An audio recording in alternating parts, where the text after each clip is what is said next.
everyone. Welcome to the She's a 10 times 5 show. I'm Lori, and my friends Lisa, Michelle, Randy, and Marcia are mixing it up and joining me to do what girlfriends do best, chat from the heart. Whether it's celebrity stories or serious topics, we're talking about it and coming in hot. Join us as we bring you the aha moments of learning, reflection, inspiration, and of course, a whole heck of a lot of fun. Let's go. This episode is brought to you by... We are Rich Life and travel strategist Anita Heidemann. And Chef Dario Tomaselli to inspire you to whole live your life. We were given a second chance in life and know it's never too late. We create experiences to help people rediscover and connect again through food and travel with our retreats and themed dinner club community. It all starts with a Mediterranean bundle travel themed dinner party package for Italy, Spain, and France. Learn more and take advantage of our 35% off special today for some fun with friends again and like-minded community around the world. So come and join us so you can live your life on this Mediterranean journey that we will change your life for health, happiness with others, and inspired living. So now back to your podcast. Enjoy. Okay, everyone, welcome to She's a 10 times 5 Soup to Nuts Quad. We've got the whole gang here. We've got Michelle Emick from Tampa. We got my OG homie and pal, Lisa O'Coin, who's also in San Diego. And we got someone new in the quad today. And it's International Women's Day. And so we're gonna put you through the grinder. You like that? You like that? We have SoSo Juv, juvenile, but his handle is SoSo Juv, so that's what we're going to call him. And we are really happy that you joined us today.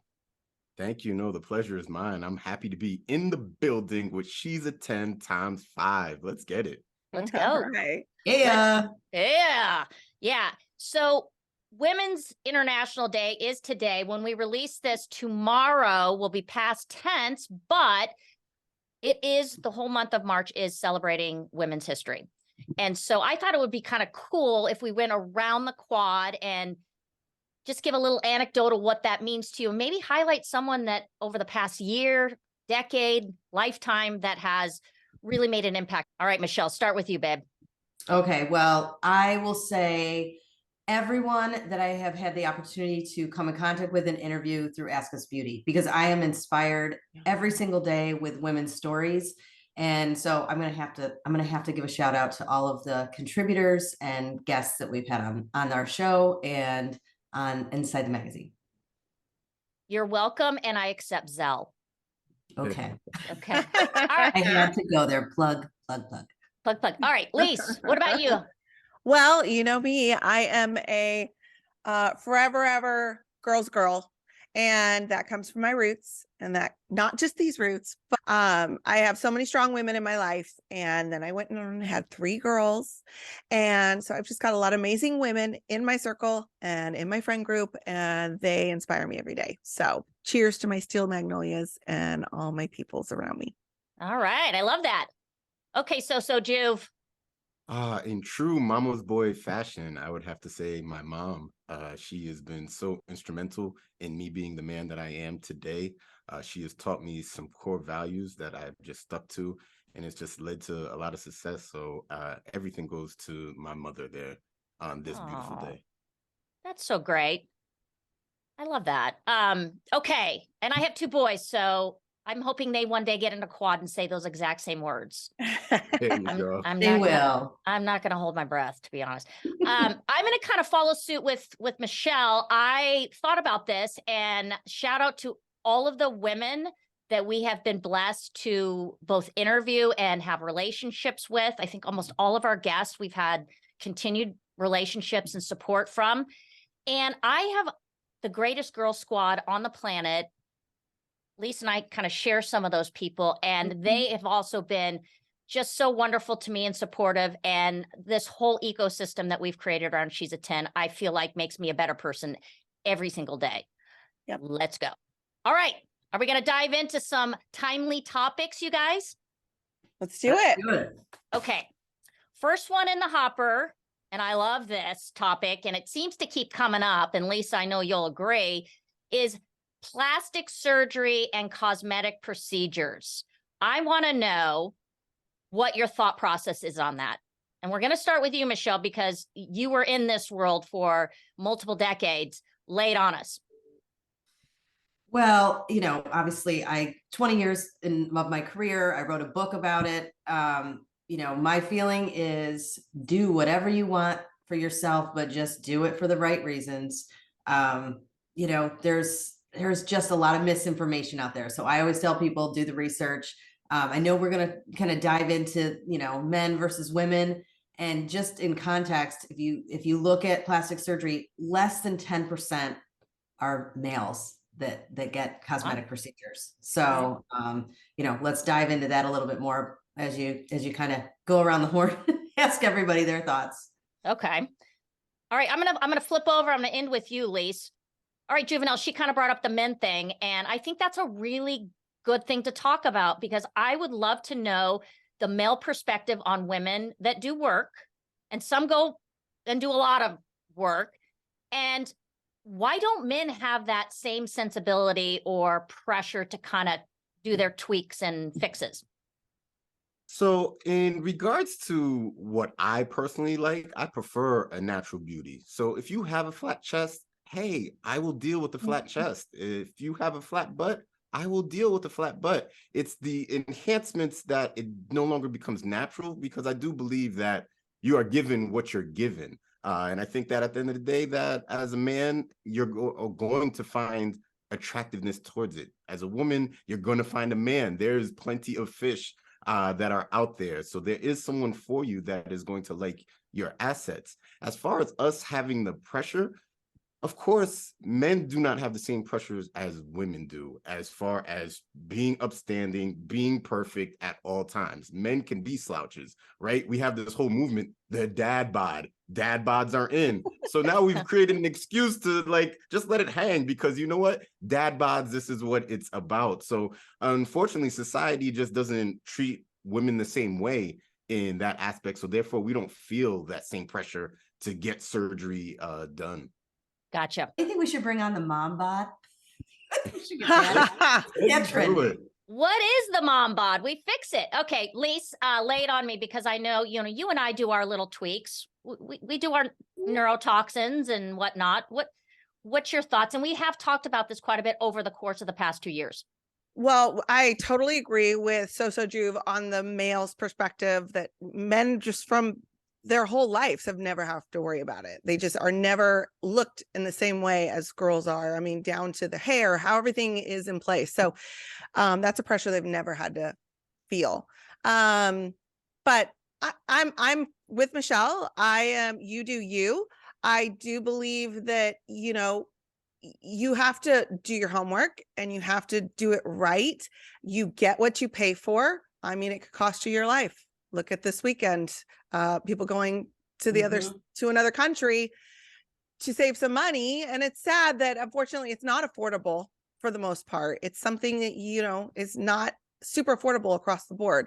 And I understand why people do that, but just do your research. And like Michelle said, do what is for the right reasons. But I'm all for it if you want it, and I'm not opposed to it. And there's a day that I'm probably going to get something done. I've never had anything done to my face other than some little hold it up here and there, but that's about it. And I want to add to that, because to this conversation, because we do tend to say, I hear a lot of people saying I just get a little bit of this and a little bit of that. And recently, I think it was just last week, I want to say it was Bette Midler that came out and it said, she was that who was said that she had procedures. And I was like, let me just put it out there. Okay. They've all had procedures. Yeah. There isn't it's not even oh, maybe, or I see all these posts on Instagram, has she or hasn't she? She has. Let's just be clear. So, or people say oh, I just get a few units. I'm of Botox. I'm you got 60 in your forehead. Okay. Let's not lie. So there's a lot of people almost are they just don't want to admit that they've had things done. And I think, if you have it, wear the flag, fly it. Wear it. There's Yeah. nothing wrong. Like, get something done. You own it. You look great. But we see so much, there's so much cover up in the industry. And it's funny, for years, people would like, we used to travel to different locations in Beverly Hills. We'd always laugh because women would wear the wraps around their head. Like they almost wore that, or, the tape over their nose, like a badge of honor. Anywhere else in the United States, people were like, oh, I had nothing done, So I think now it's becoming more accepted, but there's still a little bit of that secrecy going on. And I think people just need to be honest, because it's hard enough there's comparison that goes on all the time. So it'd be nice if people just said, yeah, I get this done. I get non-surgical, surgical, I this, that. So people just want transparency and honesty when it comes to plastic surgery. I agree. And one other thing I just want to add to that is that, people will be amazed at how amazing someone's hair look and fall for a wig. 9 out of 10% or of those people wear wigs. So if you think they're not wearing wigs, they're definitely getting their faces and things done. So you can't, it's magazine hair, it's magazine face, it's TV hair, TV face. Yes. So just know it's out there and let go of the shame. Just own it. There's no shame. There's no shame. Ask Us Beauty Magazine is content designed to educate, empower, and inspire individuals on all things beauty and wellness. We do this by bringing together people of all backgrounds to share their stories, leaving you with inspiration for living your best life. Whether it's through products, services, procedures, or personal brands, we challenge the status quo. Our mission is to change the narrative, allowing each and every one of us to define beauty on our own terms. Visit us at askusbeautymagazine.com. Okay.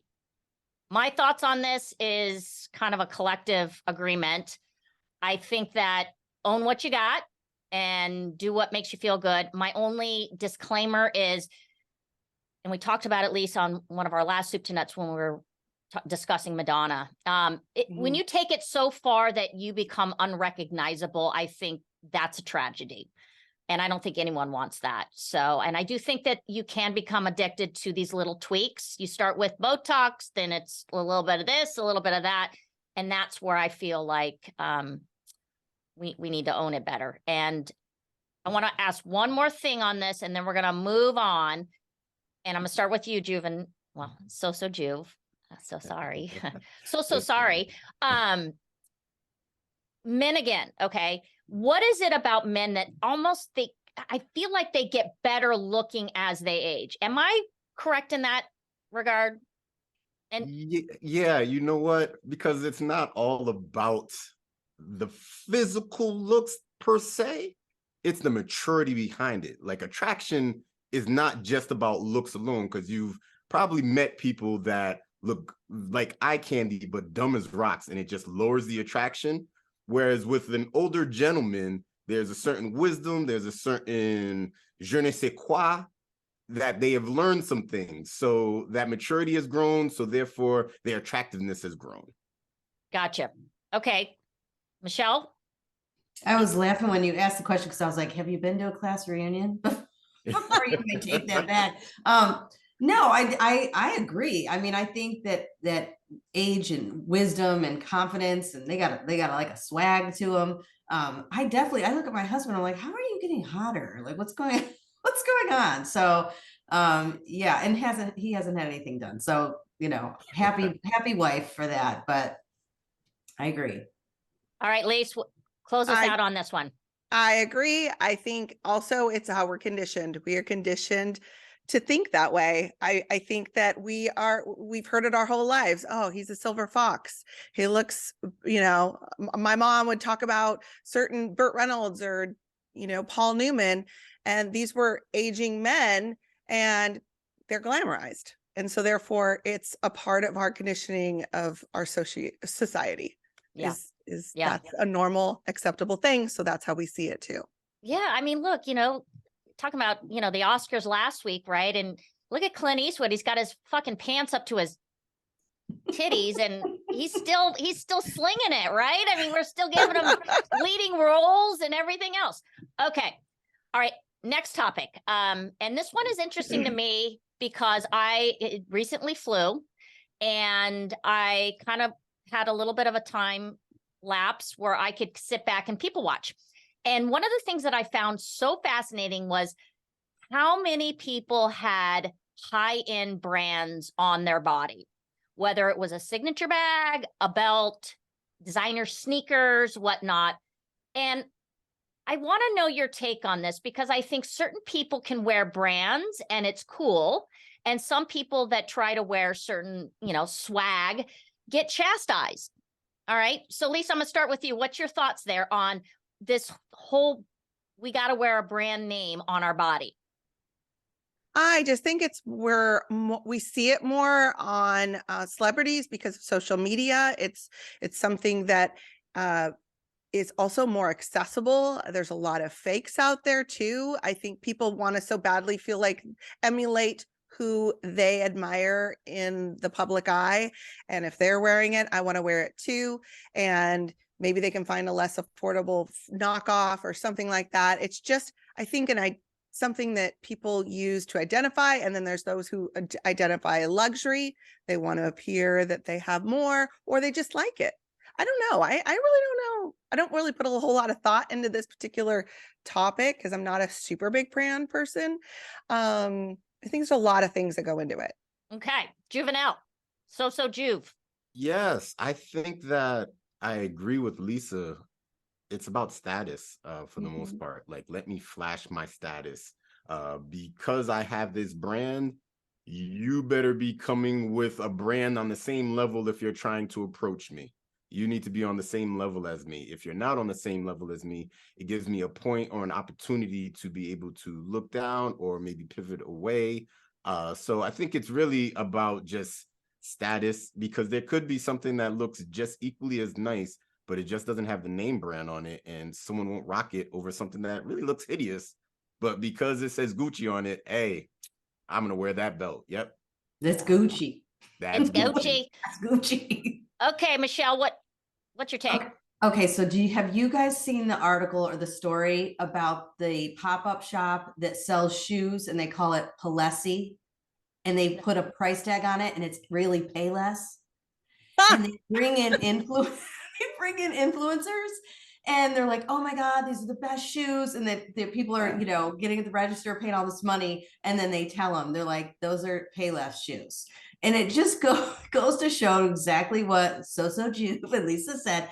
We're hyper focused on status, and it makes people feel good to say like, hey, I'm carrying a Louis Vuitton bag or whatever, Louis Vuitton shoes. And, I think that we're just hyper focused, and that makes people feel good, so that that's what they do. They spend money on things, or maybe there are fakes. There's a lot out there, but I thought that was really an interesting study because it goes to show that, what are you spending your money on? Yeah. Right. What is it really? What's really the psychology behind it?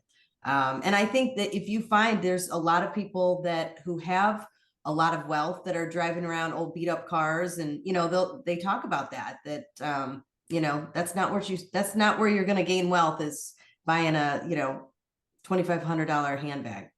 Yeah.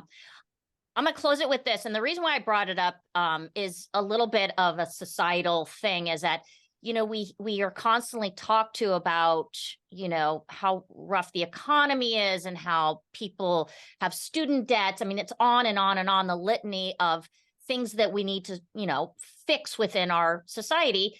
And for me, it's like seeing almost everyone with a Gucci bag. I find Gucci's the biggest one. It was crazy to me because I just feel like the rhetoric that we get is that most of society is struggling financially. And it used to be a day where you saw someone with a Chanel bag and it was something very, very special. And now it's just like, oh, okay, you got Chanel, I got Valentino. Well, I don't know. All right. I just wanted to get your take on that because I found it really interesting, because I've never sat back and just kind of watched people walk through the airport. And I was just astonished. Well, just know that probably I would say more than half were knockoffs. Okay. For sure. Chinatown back in the day was everything. I mean, we were in our 20s. We were like, oh yeah, we had our Rolexes and everything, all fake. Yeah. Well, and again, it's become really a lot more affordable because you have all these secondhand consignment websites that will sell your stuff at a lesser price, and it's more accessible for people to buy used stuff. So it's just out there more. Yeah. Yeah. Yeah. Okay. Capitalism. Yep. Yeah. That's right. Well, okay. Last topic, and it also has to do with my little trip. I watched the Whitney Houston movie, Want to Dance with Somebody, and it was fantastic. It was acted. It was not like a documentary style of movie. Stanley Tucci did a great job as Clive. I found it a fascinating take on her life. And I want to get your take on this because I walked away with a very sad feeling that I feel like some of these really iconic, defining artists, they flame out extraordinarily early. A lot of it's due to drugs, but let's talk about that because it is a phenomenon that I find almost eerie. SoSo Juv, what do you think? Oh man, so it's tough. The pressures of being on top of the world, I think, just does something to the mind, the body, and the soul. So when you think about like Michael Jackson and how he went out, you know, being the family breadwinner from the age of 5 all the way till when he passed, it's like that pressure is so much. So the best way to kind of get to it is kind of this drug. And it's not only that, the way that commercials are, right? I remember back in the day, it was, this is your brain. This is your brain on drugs, and we're scrambling eggs. You don't see those commercials anymore, right? Now it's like, if you're feeling sad, take this pill that's going to give you this, and everybody just runs to the pill. And now we're in a place, and I know that we're talking about Whitney, and that was some time ago, but I think it was ushering in what we're kind of dealing with regular everyday people. So in a way to be able to cope, people runs to the drugs. And when they run to the drugs, this could potentially be an aftermath. Yeah. All right, Lise, what are your thoughts on all this? Well, someone like her and Michael and all of those, like Juvenile said, or SoSo Juv, sorry. There is a lot of pressure, but I saw her documentary called Can I Be Me? And I think that sentence or that title nailed the problems that Whitney experienced from such a young age. And she was always portrayed as this perfect image, and she really did come from she had a lot of street in her, and there were already drugs in her family, her and her brothers, and there was already issues in her family from her background, but yet she was marketed to the white pop music culture. So her community felt that she had sold out, and she was kind of living a life that wasn't hers. She wasn't able to really pursue the relationship she wanted to pursue or felt the most comfortable with. So there was a lot of pressure on her in so many ways, and it all comes down to marketing.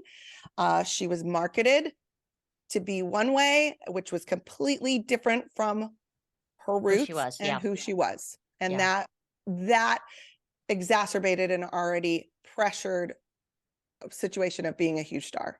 Yeah. So sad. Okay. So sad. Yeah, very sad. Well, before I get to you, Michelle, I want to caveat what you said, SoSo Juv, because I think that is a consistent thing. Is these kids grow up at such a young age, and I think maybe this is something, Michelle, you can kind of caveat too. It's happening more and more where parents are pimping their kids out to some degree, whether they're athletes, because now you can make money as a high schooler as an athlete, or whether they're a musician or they're a model or influencer.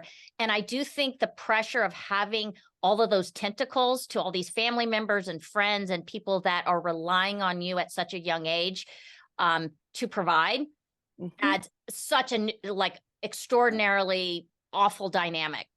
All right, take it away, Michelle. Yeah, I mean, the key word here is pressure. And, I always say money makes people funny. And it does, because then you just want more of it. And then, you're now, especially you're talking about young stardom, you're now taking care of everyone. You're the breadwinner. So think about what that does to someone. And then again, it's like, you have a hit. Well, when's the next hit? You're constantly striving for more. when is it enough? It never is enough. And that's why so many people, you know, they just, the candle burns out, right? And the flame burns out. So it's heartbreaking. I thought the movie was great. The actress that portrayed Whitney was phenomenal. It shows it in a different light, I think. And then I can't talk about Whitney. Aside from that, I love Whitney Houston. I can't go without mentioning, and I don't know the year. I want to say maybe 2000, maybe anyone else knows this. The cruel reality TV that created the show. I have Yes. still to this day, when anyone's like, what's the craziest reality TV show you've ever seen? I'm like, the Whitney and Bobby was like insane. We had never seen anything. Talk about exploiting someone and their drug problem. If you haven't seen it, go back and watch the episodes. It is just like nothing, and people are laughing at them, you know, and it's heartbreaking. But what does it come down to? Money. They wanted money. So yeah, and you know, the other thing too that that was happening with Whitney, her dad was, you know, horrible manager. What that's, you know, scenario where the father spends all the money or the parent spends all the money. She was broke. And you're absolutely right. I think the whole show was about the dollar bills. Yeah, money makes people funny, man. You do crazy things. Yeah. Definitely. So Lori and Michelle, I know I've listened to other episodes. You're really big into the Oscars. We know that Elvis, they got some Oscar nominations for this year. Do you see this movie getting any Oscar nominations for the next year? No, I don't think it's even on the radar, is it? I don't know. I think it would have already been nominated in this time. Yeah. So that brings me to this. Like when I saw that this was going to be a topic, I said, wow, I forgot that this movie actually came out. And there's no one in my circle who's actually spoken about the movie at all. You're so this right. is like this is my first time actually hearing people talk about the movie. Yeah, it didn't get a lot of hype. And it was I mean, I went right to the theater because I was a diehard fan. And I still to this day, best song ever was her singing the Star Spangled Banner. I don't care. Yeah. That's the best. But yeah, nobody gave it a nod. Yeah, that's correct. In fact, I stumbled upon it on Roku, actually. So there you go. Right. I didn't even know it had come out. You're right. Well, does anybody really think that the people that, I mean, we could talk about the Oscars, but I mean, the movies that go up, I don't understand how people get nominated. And I mean, I think there's a lot of politics, and a lot of weird, goofy stuff that goes on. And again, I think it comes back to the green. I think it comes back to the money. Yeah. 100%. It's money, it's politics. If anyone thinks that you just have an amazing acting performance and you're just automatically going to get recognized, no, there's so many negotiations going on behind the scenes and camps, trying to get other camps into their camp to vote. You know, it's gross. It's gross and it's silly, I won't be right? watching. And we all, and everybody's still kind of, you know, like the Oscars, but it really, I mean, it's pretty gross. It's gross. Yeah. Well, after go ahead. last year's, I mean, with the whole slap, and which, you know, we're going to have to touch on the Chris Rock thing at some point, because that thing was a fucking dumpster fire, but both good and bad. Yeah. It's, I don't know. Yeah. It's glossy. Are we talking about that? Are we going to go there? Let's go. I mean, he just came out with that special. We should. I just want to say that the bit he did on the Kardashians was one of the funniest things I've ever seen. That was hysterical, but there was a couple parts I did not like. So Lori, go ahead and take it away. Okay, so I'm going to just start. I'll give you my 2 cents. I thought that there were some funny moments. That would be one of them. I did like part of his entitlement components, because I just came off of Mom's Weekend, and you know, I saw a little bit of that dynamic. I was horrified. It got wrecked when he started talking about abortion. He lost me. I was in the kitchen cooking, and I thought I couldn't get past it. Lace? I did not see the special. I only saw clips about his talking about the slap. Yeah. And so I don't know if this is a cultural thing or not, but I didn't love that he called her a bitch in the way he spoke about Jada. I thought cheapened he had all the power in this, and I thought that he could have handled it better. I'm not a Jada fan, but I just thought how he spoke about her was very Misogynistic. misogynistic in its approach. And maybe that's just something that's I didn't get that. And Yeah. so I didn't like that piece because I thought that he could have done what he did without that. Yeah. So and his argument could have still stood. So Yeah. I didn't see the whole special, so I don't know. I can't speak on any of the other stuff. Okay. SoSo Juv, did you see it? No, I haven't seen it, but Okay, very that's on your interesting to-do take. list. Yeah, for sure. Definitely interesting take from Lisa, especially using the word bitch. It's almost kind of similar to the N word. Is it just, your Which, by the way, he vernacular? uses a lot in Yes. constantly. So I got to see it. I'll get back to y'all. All right, Okay. good. Okay. Michelle. Yeah, I mean, I'm a Chris Rock fan. What was the name of it again? It was Subjective. What was it? Something about anger, like selective anger or something like Yeah. that. Yeah, what I thought was interesting was kind of the same thing because I thought there was parts of it were hysterical when he started talking about the abortions. I thought, I mean, this might be, instead of the word pressure, I think the word is gross because Yeah. I thought it was gross and I thought it was tacky and it was offensive. Does it make me want to cancel him? No. Can I understand that he's a comedian? Yes. I think that's the world we need to get into. That's okay for someone to say something that, maybe we don't like. But yeah, I thought he crossed the line. I didn't think it was appropriate. He, discredited, I mean, just the fact that he was going on about abortions and a punch card and everything. I mean, it was, I did not care for it at all. Yeah. I'll end it with this is I think it would have been a much more powerful show if he really thought about the words he used. Abortion, killing, he used the N word, like Yeah. it just was constant bitch. I think if he had approached it with different vernacular, it might not have been so unsettling in certain situations. So, all right. Did we do good? I think we did great. I think we did too. And SoSo Juv, you want to tell everyone how to find you? Oh, yes. You can find me on Instagram, Twitter, all the places out there at SoSo Juv, SoSo Juv. And I was in the building with She's a 10 times 5 and I totally enjoyed it. Yeah. And that's JUV. So just so JUV. Yeah. Yes. Yeah. He's got some good content and we didn't scare you. So are you coming back? Oh, ladies, please have me back. This was a beautiful time. Beautiful time. Okay, next time you come back, we want you to introduce the topics. Okay. I want you to be the moderator. I want you to ask us and get the female lens. All right? Awesome. I'm on top of it. All right. All right. Thanks, everyone, for listening. Follow us on Instagram at She's a 10 times 5. You can click on the link in our bio to listen to all of our previous episodes, as well as check out our live video interviews over our YouTube channel. You can also find us on Apple, Spotify, iHeart, pretty much wherever else you decide to listen to your favorite podcast. Don't forget to hit subscribe.